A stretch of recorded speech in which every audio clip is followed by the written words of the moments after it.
Hello students, welcome to all of you in my channel name Shubh chemistry. तो बहुत बहुत स्वागत है आप सभी का।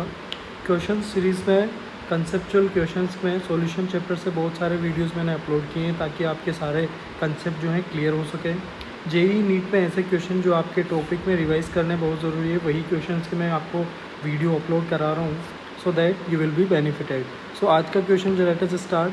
We have given a 1 gram monobasic acid. एक मोनोबेसिक है यानी कि एक एसिड है जो कितने H+ दे सकता है, 1 H+ दे सकता है, और उसका कितना ग्राम है इन 100 ग्राम ऑफ वाटर। 100 ग्राम पानी में डिजोल्व है, कितने ग्राम, 1 ग्राम डिजोल्व है। Okay, lowering the freezing point. अब ऐसा करने से जो फ्रीजिंग पॉइंट में जो कमी आई है दैट इज़ 0.168 डिग्री।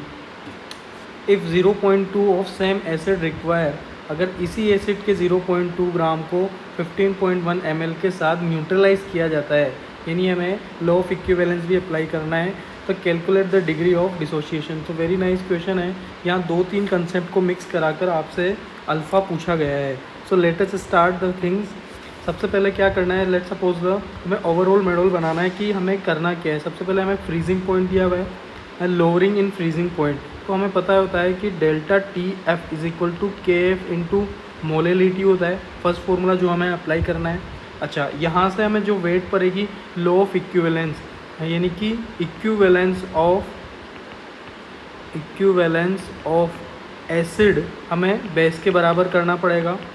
दूसरा हमें जो यहाँ दूसरी चीज़ अप्लाई करनी है वो है अल्फ़ा एंड आयोटा में रिलेशन। आयोटा हमें पता है 1 + n-1 अल्फ़ा होता है, तो यहाँ से अल्फ़ा मुझे कैलकुलेट करना है through the series of process. So let us start. हमें क्या क्या डाटा अवेलेबल है, डेल्टा TF, KF की वैल्यू मुझे गिवन है। Molality of solution, molality is equal to, molality क्या होता है 1 kg सॉल्वेंट में सोल्यूट के मोल्स। तो सबसे पहले सोल्यूट के मोल्स कैसे निकालूंगा, W2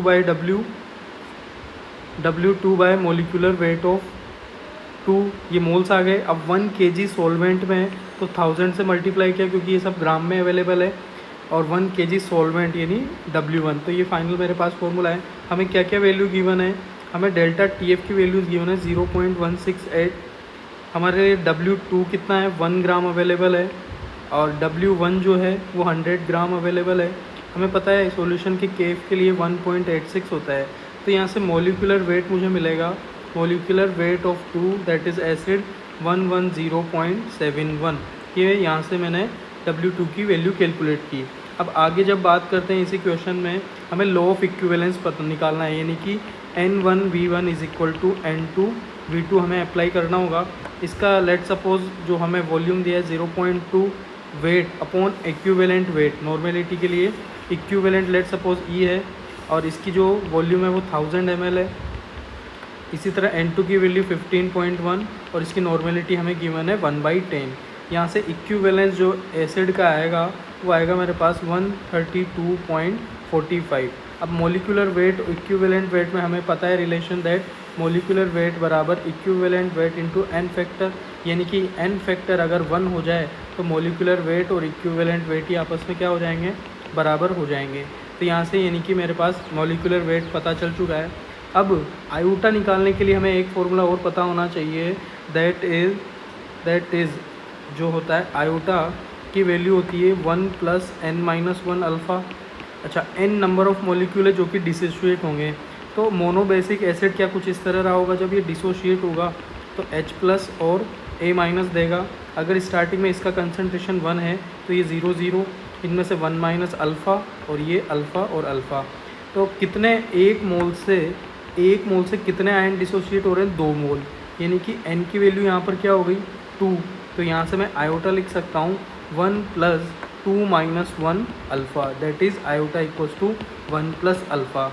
और आयोटा जो वॉन्ट ऑफ फैक्टर होता है इसे दूसरी तरह से भी डिफाइन कर सकते हैं हम, that molecular weight of experimental theoretical value divide by experimental value. Experimental value हमें गिवन है, तो कितनी गिवन है 132.45 हमें थ्योरेटिकल वैल्यू है, और 110.71 ये हमारे पास अल्फ़ा की वैल्यू कैलकुलेट है। तो इन तीनों इक्वेशन से हम क्या निकाल सकते हैं, अल्फ़ा इजीली यहाँ से निकल जाएगा, that will come 19.6%। I hope it is clear.